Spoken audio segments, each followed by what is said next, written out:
Bem-vindo a mais um vídeo pregando a palavra do Senhor. Eu sou o comentarista Pastor Geraldo e estarei comentando o livro de Atos dos Apóstolos, escrito pelo evangelista Dr. Lucas, intitulado Revestimento de Poder. Mas antes, vamos fazer uma oração. Soberano e eterno Deus, nosso Pai, nós te pedimos, Pai, em nome do Senhor e Salvador Jesus Cristo. Usa-me, Senhor, como vaso, como instrumento em tuas mãos, para que eu possa transmitir a tua palavra. Abra meu entendimento, meu intelecto e me dê sabedoria e revele, Senhor, a tua palavra, para que esta palavra venha trazer libertação e salvação e cura na vida daqueles que estão assistindo este vídeo, em nome de Jesus Cristo. Amém e graças a Deus. Abramos as nossas Bíblias no livro de Atos dos Apóstolos, capítulo 2, versículo 11. A epígrafa é a descida do Espírito Santo. E cumprindo-se o dia de Pentecostes, estavam todos reunidos no mesmo lugar. E de repente veio do céu um som, como de um vento veemente e impetuoso, e encheu toda a casa em que estavam assentados. E foram vistos por eles línguas repartidas de fogo, as quais pousaram sobre cada um deles. E todos foram cheios do Espírito Santo e começaram a falar em outras línguas, conforme o Espírito Santo lhes concediam que falassem. E em Jerusalém estavam habitando judeus, varões religiosos, de todas as nações que estão debaixo do céu. E, correndo aquela voz, ajuntou-se uma multidão e estava confusa, porque cada um os ouvia falar na sua própria língua, e todos pasmavam, se maravilhavam, dizendo uns aos outros: pois que não são galileus todos esses homens que estão falando? Como, pois, ouvimos cada um na nossa própria língua em que somos nascidos?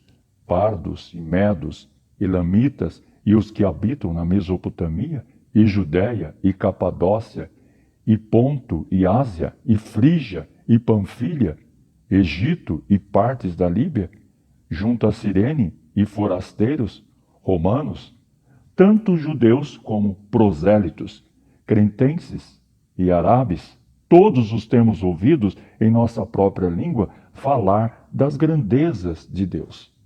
E todos se maravilhavam, estavam suspensos, dizendo uns para outro: que quer isso dizer? E outros, zombando, diziam: estão cheios de mosto. Eu estarei abordando 4 tópicos, ou seja, eu estarei abordando dentro deste texto 4 tópicos. Primeiro, quem é o Espírito Santo? Segundo, o que é Pentecoste? Terceiro, uma das evidências que a pessoa tem o Espírito Santo é falar em línguas estranhas? Quarto, o que é estar cheio do Espírito Santo? O Espírito Santo é uma pessoa ou uma força ativa? Conforme afirmam algumas religiões, com certeza o Espírito Santo é uma pessoa. E quando eu falo pessoa, eu não refiro ao ser humano. Os anjos são pessoas. Deus é uma pessoa.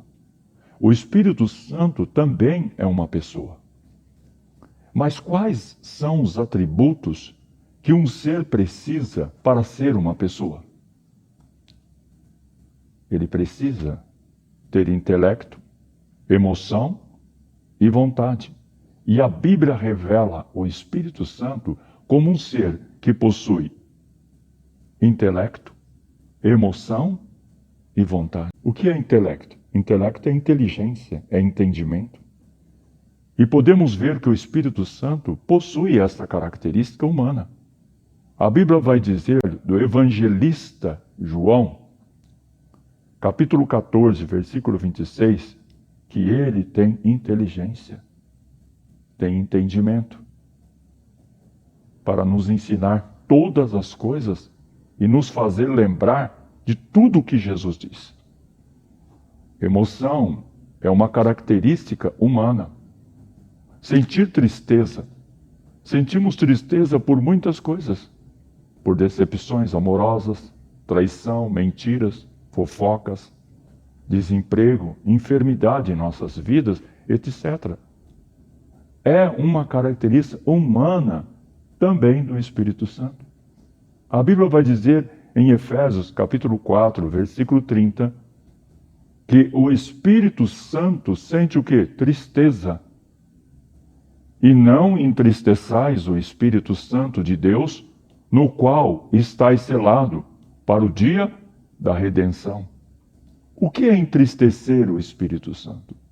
Quando mentimos, furtamos, quando usamos linguagem torpe, quando temos amargura, quando não perdoamos, quando cometemos imoralidade sexual, ou seja, entristecer o Espírito Santo é agir de uma forma pecaminosa, quer seja em pensamento, ação ou em pensamento apenas. Vontade é uma característica humana, faculdade que tem o ser humano de querer, de escolher, praticar ou deixar de praticar certos atos. E sentir vontade também é uma característica humana do Espírito Santo. A Bíblia vai dizer, em 1 Coríntios capítulo 12, versículo 11, mas um só é o mesmo Espírito que opera todas essas coisas, repartindo particularmente cada um como quer. O Espírito Santo reparte o quê? Os dons espirituais. E é o mesmo Espírito Santo que usa os 9 dons. E é Ele que nos capacita, é Ele que nos dá autoridade. E a Bíblia está dizendo que Ele usa quem Ele quer. Da maneira que Ele quer. Do jeito que Ele quer. Então, querer é uma característica humana do Espírito Santo. Falar. Nós falamos. Falar é uma característica única do ser humano. E também é uma característica humana do Espírito Santo. Em Apocalipse, capítulo 2, versículo 7, a Bíblia vai dizer que o Espírito Santo fala. Quem tem ouvido, ouça o que o Espírito diz às igrejas. Apesar da palavra Trindade, ela não se encontrar na Bíblia, podemos ver claramente, através desses versículos bíblicos citados, que o Espírito Santo é a terceira pessoa da Trindade. E a Bíblia vai dizer em 1 João, capítulo 5, versículo 7, na Bíblia João Ferreira de Almeida Corrigida, porque 3 são os que testificam, ou seja, testemunham no céu. O Pai, a Palavra e o Espírito Santo. E esses 3 são um. Portanto, vemos nesta passagem bíblica que eu citei a Trindade. O Pai, o Filho e o Espírito Santo. Pastor, você leu na Bíblia a palavra. É verdade, eu li a palavra. E não o Filho. Mas a palavra é o Filho. Vamos ver na Bíblia? Abramos nossa Bíblia no livro de João, capítulo 1 e versículo 14. E a palavra se fez carne e habitou entre nós. E vimos sua glória, como a glória do unigênito do Pai, cheio de graça e de verdade. a palavra se fez carne e habitou entre nós. Quem se fez carne e habitou entre nós? Quem se tornou carne? A palavra. E habitou entre nós. Foi Jesus Cristo, o Filho do Deus vivo. Então a palavra é quem? É Jesus Cristo. E a Bíblia vai dizer no livro de João, capítulo 1, versículo 1, no princípio era a palavra. Quem é a palavra? Jesus Cristo. E a palavra estava com Deus. Quem é a palavra? Jesus Cristo. Quem estava com Deus? Jesus Cristo. E a palavra era Deus. Quem é a palavra? Jesus Cristo. Então Jesus Cristo é o próprio Deus. Vemos claramente a Trindade citada pelo evangelista João. A Trindade não está somente no Novo Testamento. A Trindade está também no Velho Testamento, em Gênesis, capítulo 1, versículo 1. No princípio criou Deus o céu e a terra. Na língua hebraica está escrita Berashit bara Elohim et hashamayim ve et haaretz. Que Elohim, esse nome está no plural, representando que o Pai, o Filho e o Espírito Santo estava na criação do mundo. Ou seja, o Deus Pai, o Deus Filho e o Deus Espírito. E todas as coisas foram feitas por eles. A Bíblia vai dizer em Gênesis capítulo 1, versículo 26, quando Deus disse, façamos o homem a nossa imagem, conforme a nossa semelhança. Vemos que a palavra façamos e nossa está no plural. Vemos aqui que quando Deus fez o homem, o Pai, o Filho e o Espírito Santo estava presente. Gênesis capítulo 11 e versículo 1. E era então toda a terra de uma mesma língua e de mesma fala. Eles estavam construindo uma torre que chegassem ao céu, conhecida como a Torre de Babel. E a soberba deles fez com que Deus confundisse as línguas deles.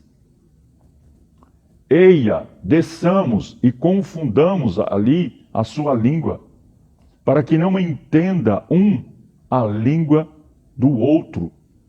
O pronome nosso, com respeito ao Senhor, declara a Trindade. Há um só Deus, mas manifestado em três pessoas. Deus Pai, o Deus Filho e o Deus Espírito Santo. Esses são alguns exemplos que eu citei. Não usei de conjecturas, nem idealismo e nem filosofia para explicar acerca do Espírito Santo. Eu usei as Escrituras, que apesar de não ter o nome Trindade na Bíblia, não significa que o Espírito Santo não existe. Toda a Bíblia fala do Espírito Santo. Atos capítulo 2, versículo 1, fala do Pentecoste. O que é o Pentecoste? No Antigo Testamento não existe a palavra Pentecoste, pois ela, em sua maioria, foi escrito em hebraico. Pentecoste é uma palavra grega, que vem do termo Pentecoste, com K, que significa 50º, ou seja, 50 dias. Esta festa era realizada 50 dias após a festa judaica, ou seja, a Páscoa judaica. Essa festa judaica era chamada também na Bíblia por vários nomes. Festa das Semanas, Festa das Primícias, Festa da Cega. Devido à popularização da tradição grega, do Antigo Testamento, a Septuaginta, esta festa também passou a ser chamada como nome de festa de Pentecoste. Uma festa agrícola aonde vinham pessoas de todas as nações celebrarem a festa do Pentecoste como um meio de agradecer a Deus pelas colheitas, frutos, através do sacrifício e orações e louvores a Deus. E foi justamente nesta festa que Deus escolheu para mandar o Espírito Santo. A Bíblia vai dizer no livro de João, capítulo 13, versículo 33. Na última ceia, antes de subir para o monte, no Getsemane, aonde seria entregue para ser crucificado, Jesus anuncia a sua partida para os seus discípulos. A Bíblia vai dizer no livro de João, capítulo 13, versículo 33. Filhinhos, ainda por um pouco estou convosco. Vós me buscareis, e como eu já tinha dito aos judeus, para onde eu vou, não podeis vos ir. Eu vou-lo digo também agora. E a Bíblia vai dizer, em João capítulo 13, versículo 34, ele dá um novo mandamento, ele diz assim, um novo mandamento vos dou, que vos ameis outros, como eu vos amei a vós, que também vós uns aos outros vós ameis. Jesus falou aqui de um novo mandamento. O que Jesus queria dizer quando ele disse, um novo mandamento vos dou? Já que esse mandamento de amar o próximo como a ti mesmo não era tão novo assim. A Bíblia vai falar em Levítico capítulo 19, versículo 18. Não te vingarás, nem guardarás ira contra os filhos do teu povo, mas amarás o teu próximo como a ti mesmo. Eu sou o Senhor. Vemos que esse mandamento era da lei de Moisés, que Deus mandou ensinar ao povo de Israel. Que novo mandamento era esse? Esse novo mandamento do amor é diferente daquele da lei. É o amor semelhante a de Jesus Cristo. Jesus disse para os seus discípulos amarem da mesma forma que Ele ama, do mesmo jeito que Ele ama, um amor ágape. Jesus quer que os seus discípulos pratiquem o amor ágape, um tipo de amor que se doa, um amor incondicional, um amor que se dá sem querer receber algo em troca. Que o nosso amor não seja um amor recíproco. Amor recíproco significa algo presente numa relação entre duas partes, duas pessoas. Quando existindo de um lado, existe igual modo no outro. Eu te amo, tu me amas. Um amor que requer o quê? Troca. O amor ágape que Jesus ensinou aos seus discípulos não requer troca. Você não me ama, mas eu te amo. É um amor que se dá sem receber nada em troca. Um amor que está disposto a dar a sua própria vida pelos seus próprios amigos. E a Bíblia vai dizer no livro do evangelista João, capítulo 15, versículo 13, que ninguém tem maior amor do que este, de dar a alguém a sua vida pelos seus amigos. Devemos amar uns aos outros como Jesus nos amou, a ponto de dar a sua vida por nós. Talvez não seja necessário morrer por alguém, mas há outras maneiras de praticar o amor sacrificial. Ouvir, ajudar, encorajar, dar. Pense em alguém em particular que precisa desse tipo de amor. Dê todo o amor que você puder ao teu próximo. João capítulo 13, versículo 35. Nisto todos conhecerão que sois meus discípulos, se vos amardes uns aos outros. A marca do crente é o amor. É a marca de todo cristão, é o amor. O maior mandamento da lei é o amor.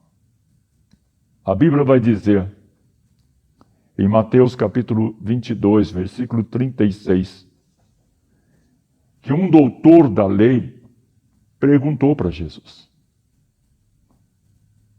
Mestre, qual é o grande mandamento da lei? Na lei de Moisés havia 613 mandamentos. E desses 613 mandamentos, esse doutor da lei está perguntando a Jesus: qual é o maior mandamento?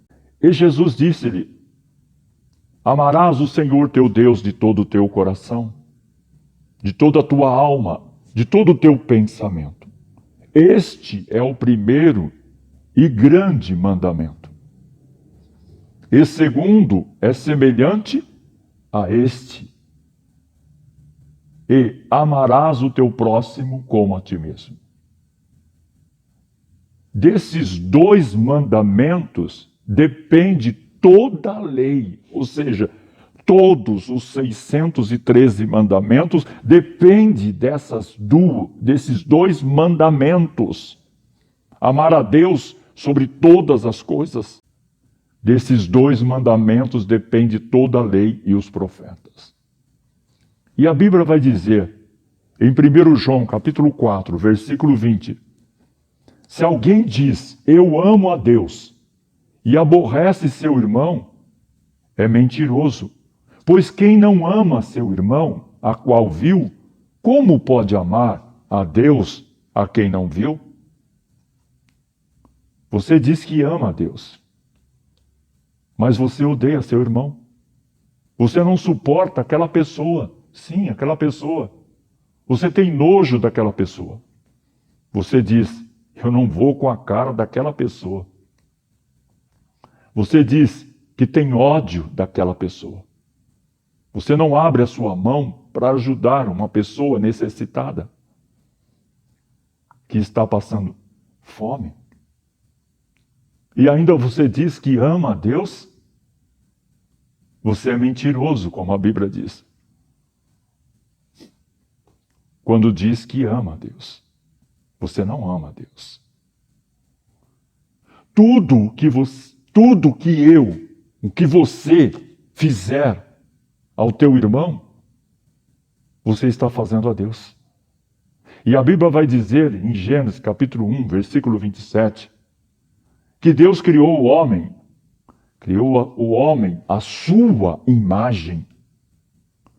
Nós somos a imagem do Deus vivo. Você que está assistindo esse vídeo, você é a imagem do Deus vivo. Toda criatura é a imagem do Deus vivo. E Deus se manifesta através do homem. Se manifesta através do teu irmão. Mateus capítulo 25, versículo 40, a Bíblia vai dizer, e respondeu Jesus, tudo quanto fizestes a um desses pequeninos irmãos, a mim me fizeste. Ou seja, quando você dá um prato de comida para o teu próximo, você está dando quem? A Jesus. Quando você dá uma roupa, um agasalho para uma pessoa se vestir, um cobertor para cobrir do frio, você está dando a Jesus Cristo. Quando você vai visitar uma pessoa que está preso, encarcerado, você está visitando Jesus Cristo. Quando você vai no hospital visitar uma pessoa que está enferma, você está visitando Jesus Cristo. E aí os discípulos, mas Senhor, mas quando te vimos preso e fomos visitar?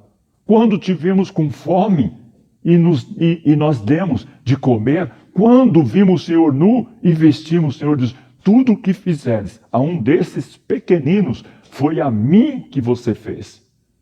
Então Deus se manifesta através do teu irmão. Sim, esse irmão que você odeia. Esse irmão que você disse, eu não vou com a cara desse irmão, eu não suporto ele. Sim, ele é a manifestação do Deus vivo. E após Jesus concluir essas palavras, a Bíblia vai dizer, em João capítulo 13, versículo 36, os discípulos queriam ir com Jesus, para onde ele fosse. Disse-lhe Simão, Pedro, Senhor, para onde vais? E Jesus respondeu, para onde eu vou, não podes agora seguir-me, mas depois me seguirás. Os discípulos precisavam ficar para dar o que? Continuidade na obra de Jesus Cristo. Anunciar o reino de Deus. Libertar as vidas das garras de Satanás. Expulsar os demônios, curar os enfermos, alimentar os necessitados.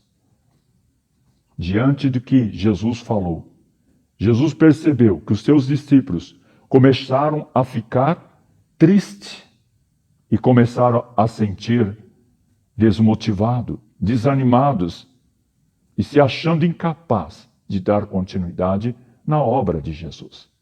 Então Jesus, falando com eles, procurou levantar a moral, tirá-los do estado de espírito que se encontravam. E a Bíblia vai dizer, no livro de João, capítulo 14, versículo 1, Jesus disse, não se turbe, não fique turbado o teu coração, não fique triste, não chore. Credes em Deus, credes também em mim, Jesus está dizendo. Na casa de meu Pai, na casa do Deus vivo que fez o céu e a terra, que é o Pai de Jesus Cristo, há muitas moradas, ele disse. Se não fosse assim, eu vou-lo não teria dito, pois eu vou preparar-vos lugar. Eu preciso preparar esse lugar para a minha igreja. E se eu for vos preparar lugar, eu virei outra vez, não se preocupem, eu voltarei. E quando eu voltar, eu vou levar vocês para mim mesmo, para que aonde eu estiver, estejais vós também. Jesus está dizendo, aonde eu estiver, eu quero que a minha igreja esteja comigo. E a Bíblia vai dizer, em 1 Tessalonicenses, capítulo 4, versículo 17, depois, nós, os que ficarmos vivos, seremos o quê? Arrebatados juntamente com ele nas nuvens, a encontrar com o Senhor nos ares. E assim estaremos sempre com o Senhor. Depois que Deus ressuscitar os mortos, ressuscitar num corpo incorruptível, num corpo de glória, e ser levado, nós seremos juntamente com eles arrebatados ao encontro com o Senhor nos ares, e estaremos para sempre com o Senhor. A vontade de Jesus é que a sua igreja, que somos nós, estejamos com Ele.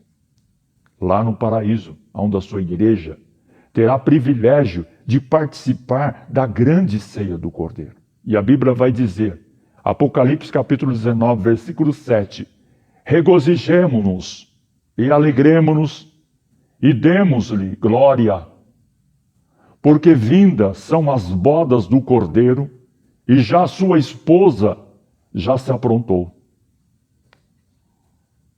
Apocalipse capítulo 19, versículo 9, e disse-me, escreve, bem-aventurado aqueles que são chamados à ceia das bodas do Cordeiro. E disse-me, estas são verdadeiras palavras de Deus. Jesus vai voltar e ele prometeu, a sua volta está próxima, está pertinho, igreja. Se prepare para um inteiro encontro com o Senhor. Jesus está dizendo para os discípulos naquele momento: eu não te deixarei órfão, eu vou enviar o Espírito Santo. E a Bíblia vai dizer em São João, capítulo 14, versículo 16: e eu rogarei ao Pai, e ele vos dará outro Consolador, para que fique convosco para sempre. A Bíblia vai dizer em São João, capítulo 14, versículo 26, mas aquele Consolador, o Paracleto, na língua grega koiné, Paracleto significa Consolador, significa o Espírito Santo, que o Pai enviará em meu nome, vos ensinará todas as coisas e vos fará lembrar tudo quanto vos tenho dito. A Bíblia vai dizer em São João, capítulo 14, versículo 12: se vocês crerem em mim, também farás as obras que eu faço, e as fará maiores do que estas. Por quê? Porque eu vou para o meu Pai.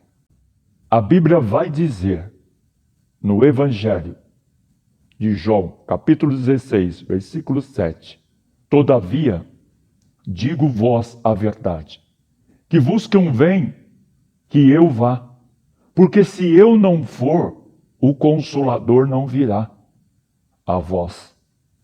Mas se eu for, enviar-vos-ei.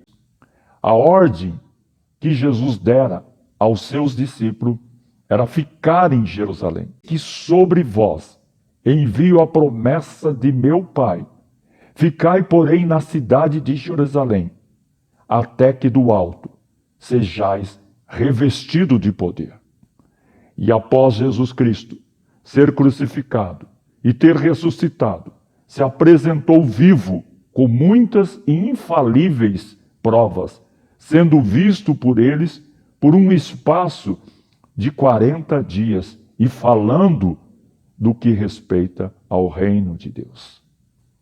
E reforçou sua ordem, que eles não se ausentassem de Jerusalém, mas que esperasse a promessa do Pai, que disse ele: de mim ouviste, vós sereis batizado com o Espírito Santo, não muito depois desses dias.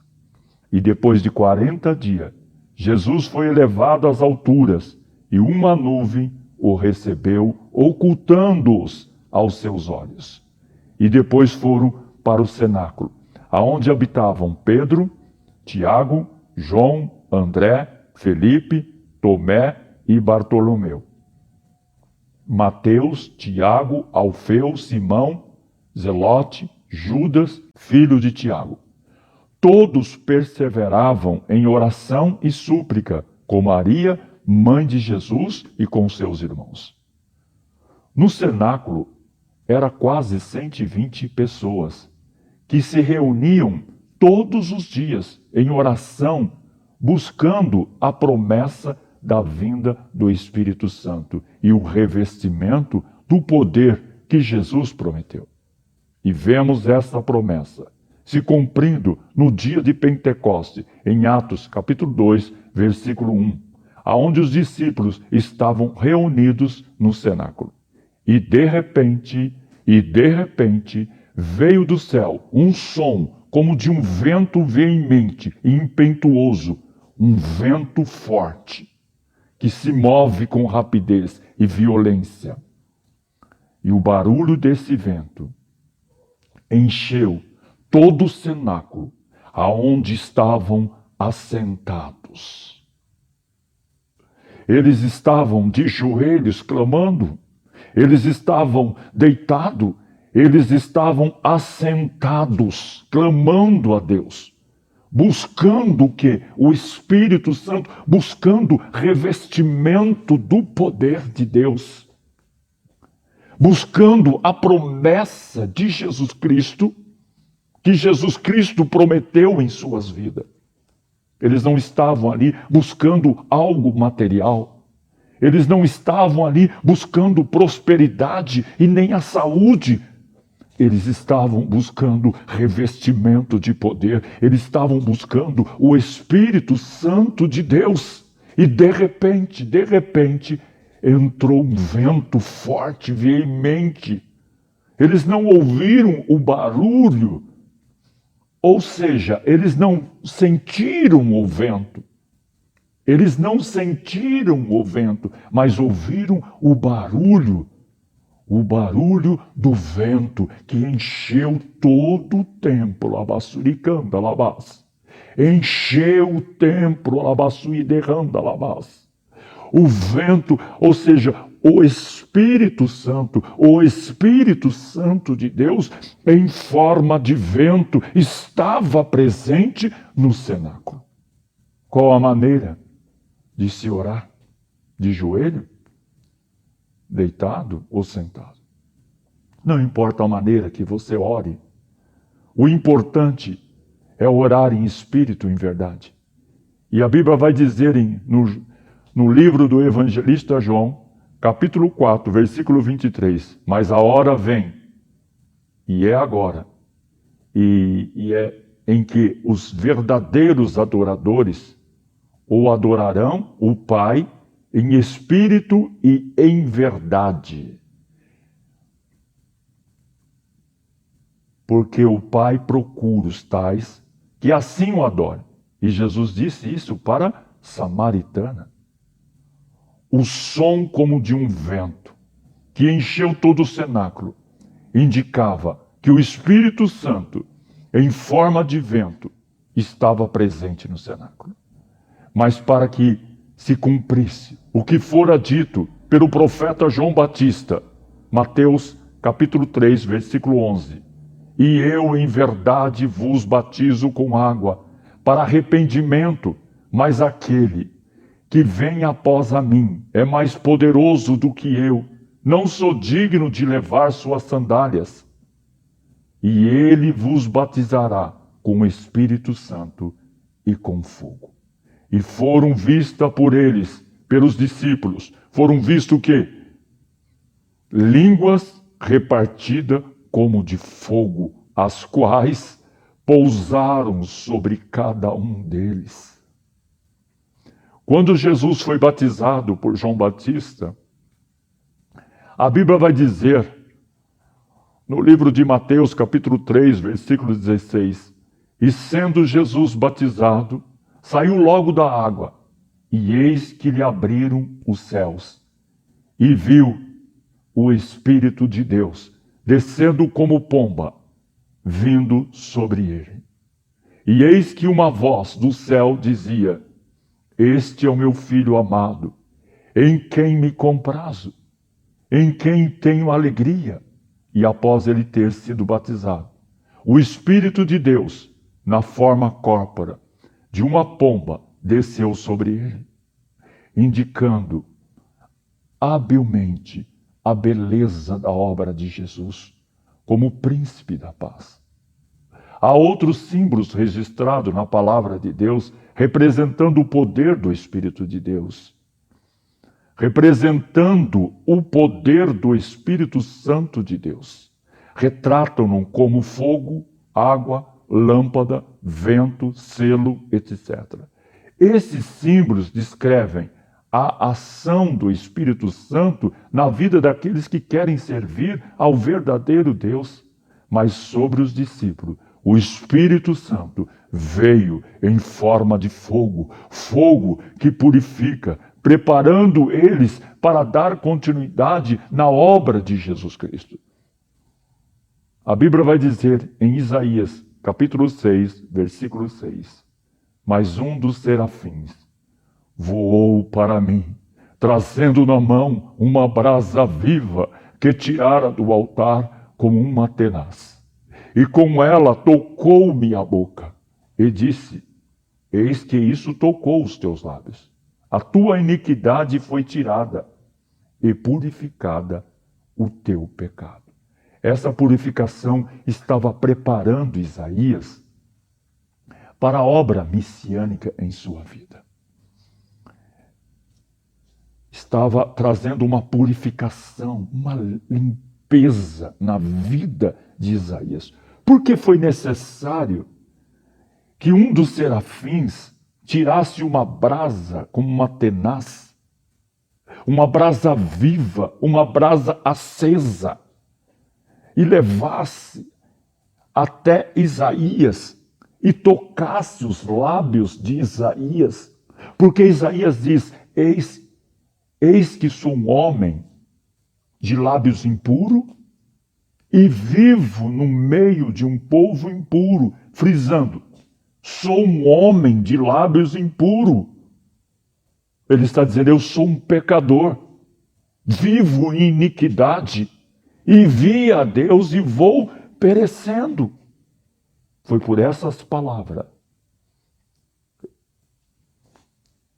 Por isso que um dos serafins, ele tirou a brasa viva, como uma tenaz, do altar do Deus vivo, acesa, e tocou os lábios de Isaías, e o purificou para esta obra messiânica, ou seja, anunciar a vinda de Jesus Cristo. Labassuricanda, labas. Ele estava agora preparado, purificado, através desta brasa viva que tocou ele e que trouxe uma purificação na vida deles. Então, quando o Espírito Santo de Deus, em forma corpórea de fogo, desceu sobre a vida dos discípulos, trouxe uma purificação na vida dos discípulos. E todos foram cheios do Espírito Santo de Deus. E começaram a falar em outras línguas. Eles foram cheios do Espírito Santo de Deus. Para que nós possamos ser cheios do Espírito Santo de Deus, é necessário que nós se desvaziemos. Estamos cheios.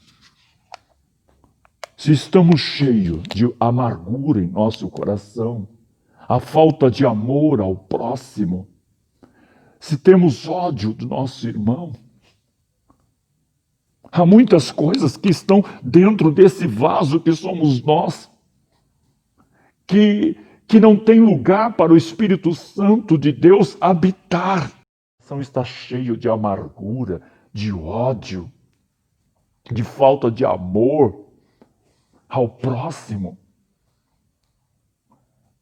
Somos pessoas que traem a outras pessoas, que mentimos, que roubamos. Nós precisamos o quê? Se desvaziar disso. É necessário que haja o quê? Uma libertação, se desvaziando, para que o Espírito Santo de Deus ache lugar para fazer morada, labassuricanda, labas. Então os discípulos estavam agora se desvaziando. Eles estavam sem nada para poder receber o Espírito Santo de Deus. E quando o Espírito Santo veio, eles estavam vazios e o Espírito Santo de Deus encheu eles. Agora eles estavam cheios do Espírito Santo de Deus. Eles estavam transbordando do Espírito Santo de Deus. E começaram a falar em outras línguas. Os discípulos começaram a falar a línguas estranhas. Começaram a falar a línguas celestiais, línguas do céu. Eles começaram a falar línguas celestiais, as línguas dos anjos. No Velho Testamento, na Velha Aliança, a ação do Espírito Santo era mais restrito às pessoas. Porque Jesus Cristo ainda não tinha vindo. Mas com a chegada do Messias, ele derramou o Espírito Santo sobre o seu povo, sem limite. Agora aquilo que era reservado para alguns sacerdotes, juízes e profetas e reis, é dado a cada um de nós, com o propósito de fazer a obra do Senhor, nosso Deus vivo. A Bíblia vai dizer em 1 Samuel, capítulo 10, versículo 6, que o profeta Samuel disse ao rei Saul: o Espírito do Senhor se apoderará de ti. E você vai profetizar com eles. E te mudarás em outro homem. Qual o sinal? Qual o sinal que você está cheio do Espírito Santo de Deus? Que prova que eu recebi esta unção, que eu recebi esse revestimento para fazer a obra. Quando você se encontrar com os profetas, Saul, você vai profetizar. E você vai ser mudado. Você vai ser um homem diferente. Porque quando o Espírito Santo de Deus faz morada dentro de você, traz esse revestimento, há uma mudança na sua vida. E ele disse: e há de ser que quando esses sinais te vierem, faz o que achar a tua mão. Porque Deus é contigo. E esta voz que os discípulos estavam falando, a voz, qual a voz? Voltamos a dizer, as línguas estranhas, labassuricanta, labas, as línguas dos anjos, as línguas do céu, as línguas celestiais, mas tão alta, que foi ouvido por todos que estavam na festa do Pentecoste. E eles foram cheios do Espírito Santo. Pastor, então você quer dizer que se eu não falar em línguas, eu não tenho o Espírito Santo?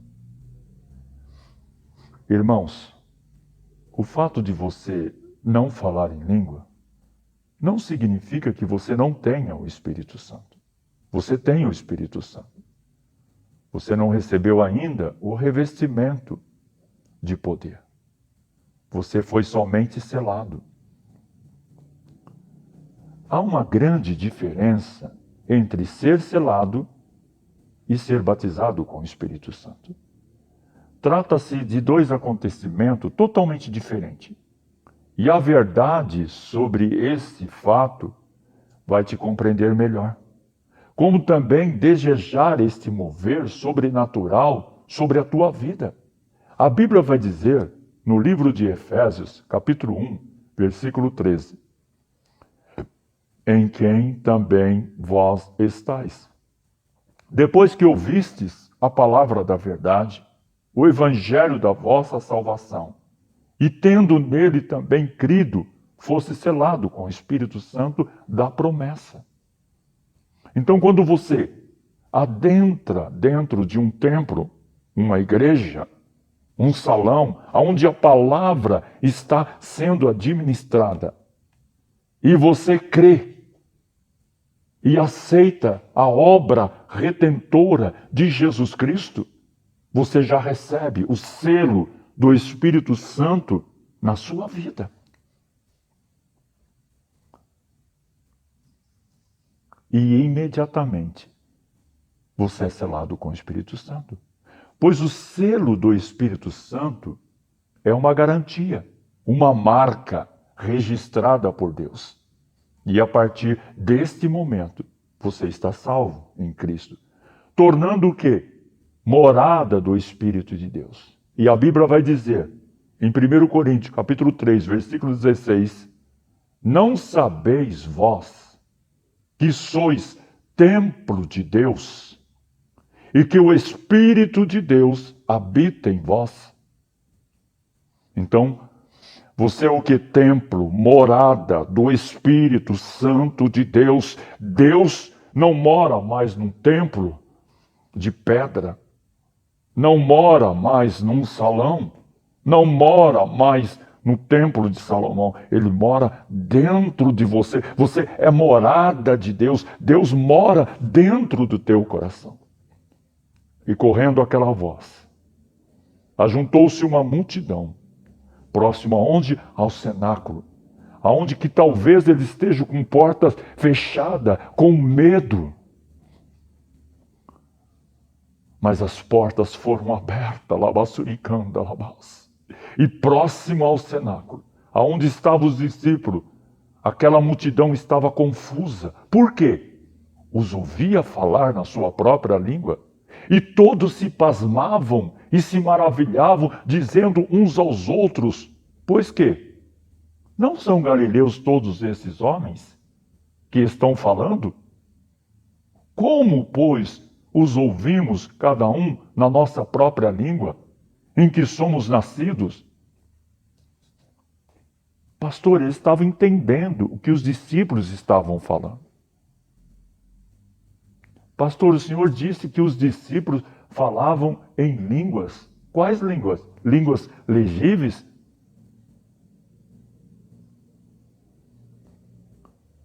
O Senhor disse que eles falavam em línguas estranhas, línguas celestiais, língua dos anjos. E como que eles estavam entendendo o que os discípulos falavam?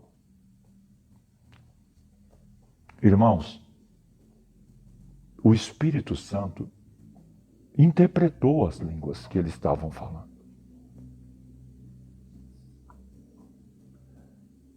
Havia ali 17 nações, 17 etnias. E o Espírito Santo interpretou essas 17 línguas. Porque os discípulos de Jesus Cristo, eles não tinham condições de interpretar as 17 línguas. Eles teriam que ser poliglotas. E a Bíblia vai dizer em 1 Coríntios, capítulo 14, versículo 4, mas o que profetiza edifica a igreja. E a Bíblia vai dizer, em 1 Coríntios capítulo 14, versículo 27, se alguém falar em língua estranha, faça isso por 2 ou quanto muito 3. E por sua vez haja intérprete. Mas se não houver intérprete, esteja calado na igreja e fala contigo mesmo e com Deus. Então a questão de falar em língua traz o quê? Edificação para si próprio. Não traz edificação para aqueles que estão ouvindo. Todos os temos ouvido na nossa própria língua falarem das grandezas de Deus. Imagine se o Espírito Santo de Deus não interpretasse as línguas deles. O que poderia trazer? Não poderia trazer nada. Não iria trazer edificação nenhum para aqueles que estavam ouvindo, mas trouxe edificação. Trouxe edificação porque o Espírito Santo de Deus interpretou o que eles estavam falando. E eles entenderam, eles estão falando das grandezas de Deus. E todos se maravilhavam, dizendo uns para os outros, o que quer isto dizer? Mas sempre existem aqueles que zombam. E outros, zombando, diziam, estão cheios de mosto.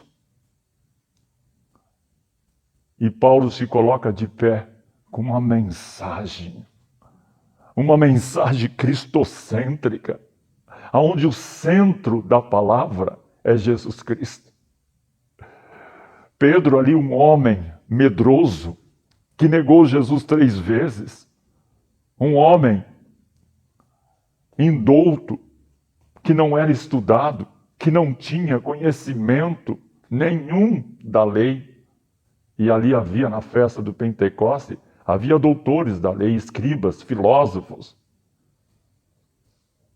Talvez ele estava ali. Eu preciso dizer para eles que eles não estão embriagados. Eles não estão bêbados como eles pensam. O que eu falo nesse momento? Mas Jesus prometeu, ele falou assim, eu vou para o Pai, mas eu vou enviar o Espírito Santo. Eu recebi o Espírito Santo de Deus. E Jesus falou para nós que o Espírito Santo vos fará lembrar de tudo o que eu disse. E ele diz, o Espírito Santo de Deus vai me ensinar, vai me capacitar, vai me dar autoridade, vai me usar. Então por que estou aqui meio trêmulo? As minhas pernas estão tremendo. O que eu vou falar? Abre a tua boca, que o Espírito Santo de Deus vai tomar a tua boca e tu falarás com a tua igreja. Ele te usará como vaso, como instrumento para falar da tua palavra. Não se deixa levar pela capacidade que você tem.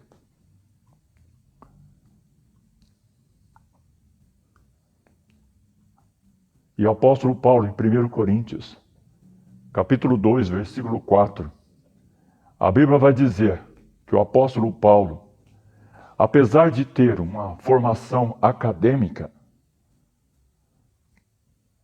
e ter estudado aos pés de Gamaliel com relação à Torá e à lei, e ter competido com os grandes filósofos da época, epicúreos da época, ele não usou de sua formação acadêmica para pregar a palavra do Senhor.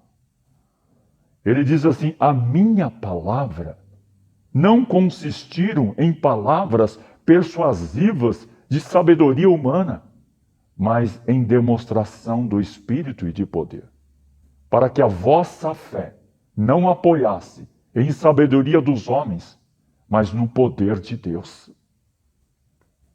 Pedro, porém, pondo em pé com os 11, levantou a voz e disse: varões, judeus e todos que habitais em Jerusalém, seja vós isto notório. Escutai as minhas palavras. Esses homens não estão embriagados, não estão bêbados, como vós pensais.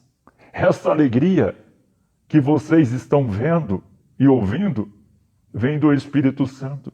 Eles estão embriagados, sim, mas pelo Espírito Santo. Vocês podem ver que a terceira hora do dia é 9 horas da manhã. E não é costume dos judeus beberem a essa hora, se embriagar a esta hora pela manhã. É muito cedo. Ao contrário, isto que aconteceu foi predito pelo profeta Joel, que diz: nos últimos dias, diz o nosso Deus, derramarei do meu Espírito, o Espírito Santo, sobre todos os povos. Os seus filhos, as suas filhas, vão receber o dom de profetizar. Os jovens terão dons de visão. Os velhos terão sonhos espirituais. Derramarei o Espírito Santo naquele dia, e eles profetizarão. E farei aparecer prodígios em cima no céu, e sinais embaixo na terra: sangue, fogo, vapor e fumaça. O sol se converterá em trevas, e a lua em sangue, antes de chegar o grande e glorioso dia do Senhor. Ele fala aqui da grande tribulação, das pestes, das pragas que o Senhor enviará sobre a face da terra. Mas há salvação, ele está dizendo. E acontecerá que todo aquele que invocar o nome do Senhor será salvo. Israelitas, ouçam essas palavras. Jesus de Nazaré foi aprovado por Deus diante de vocês, por meio de milagres, maravilhas, sinais que Deus fez entre vocês, por intermédio dele, como vocês mesmos sabem. Este homem lhe foi entregue por propósito determinado e pré-conhecimento de Deus, e vocês, com a ajuda de homens perversos, o mataram, pregando-o na cruz. Foi vocês que crucificaram Jesus. Foi vocês que entregaram Jesus Cristo para os romanos. Meu Jesus, ele foi humilhado, blasfemado. Colocaram uma coroa de espinhos sobre a cabeça dele. Chicotearam ele. Colocaram um manto vermelho em suas costas. Colocaram uma cruz pesada sobre as suas costas. E ele foi arrastando aquela cruz até o Gólgota, aonde foi deitado sobre aquela cruz. E foi pregado os pregos em suas mãos, em seus pés, e foi levantado aquela cruz, labassurianda, labás. E ele ficou ali agonizando, alabassurianda, labás, até as 15 horas da tarde, labassuricanda, labás, naquela cruz.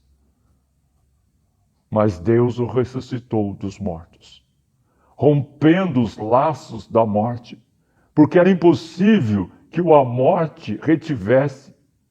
E a respeito de Jesus Cristo, disse Davi: eu sempre vi o Senhor diante de mim, porque Ele está à minha direita, eu não serei abalado, por isso o meu coração está alegre, a minha língua enxuta, o meu corpo também repousará em esperança, porque tu não me abandonarás no sepulcro, nem permitirás que o teu santo sofra decomposição. Tu me fizeste conhecer os caminhos da vida e me encherás de alegria na tua presença. Irmãos, posso dizer-lhe com franqueza que o patriarca Davi morreu e foi sepultado, e o seu túmulo está entre nós até o dia de hoje. Mas ele era profeta. Quem era profeta? O rei Davi. E sabia que Deus lhe prometera, sobre juramento, que colocaria um dos seus descendentes em seu trono. Quem? Jesus Cristo, descendente do rei Davi. E prevendo isso, falou da ressurreição do Cristo, que não foi abandonado no sepulcro e cujo corpo não sofreu decomposição. Deus ressuscitou esse Jesus, e todos nós somos testemunha deste fato. Exaltando à direita de Deus, ele recebeu do Pai o Espírito Santo prometido e derramou o que vocês agora veem e ouvem, pois Davi não subiu aos céus. Mas ele mesmo declarou: o Senhor disse ao meu Senhor: senta-te à minha direita, até que eu ponha os teus inimigos como estrado para os teus pés. Portanto, que todo Israel fique certo: esse Jesus, a quem vocês crucificaram, Deus o fez Senhor e Cristo. Quando ouviram isto, ficaram aflitos em seu coração e perguntaram a Pedro e aos outros apóstolos: irmãos, o que nós vamos fazer? O que faremos? Pedro respondeu: arrependam-se cada um de vós. Arrependam-se cada um de vocês e seja batizado em nome de Jesus Cristo, para perdão dos seus pecados, e receberão o dom do Espírito Santo. Pois a promessa é para vocês, para os seus filhos e para todos que estão longe, para todos quanto o Senhor, o nosso Deus, chamar. Com muitas outras palavras, os advertia e insistiam com eles: salvem-se dessa geração corrompida. E os que aceitaram a mensagem foram batizados. E naquele dia houve um acréscimo de cerca de 3.000 pessoas. Nós vemos aqui, no dia de Pentecoste, um grande avivamento espiritual. Não foi pela capacidade intelectual, da sabedoria humana, e nem usando persuasão para poder levar a pessoas que estavam ali, porque foram quase 3.000 almas que aceitaram a Jesus Cristo. Foi o poder do Espírito Santo de Deus. Porque quem convence o pecador dos seus maus caminhos não é a sabedoria humana, não é a capacidade humana. Quem convence o pecador dos seus maus caminhos é o Espírito Santo de Deus. E o Espírito Santo de Deus, ele entrou dentro dos corações. Quando eles ouviram esta palavra, foi direto ao coração, compungindo os corações deles, que houve arrependimento. que houve uma transformação na vida daqueles que estavam ouvindo a mensagem cristocêntrica do apóstolo Pedro. Que esta palavra ela possa trazer salvação, libertação na vida daqueles que estão ouvindo. Que esta palavra venha converter a vida daqueles que estão ouvindo esta palavra. Em nome de Jesus Cristo. Amém. E graças a Deus.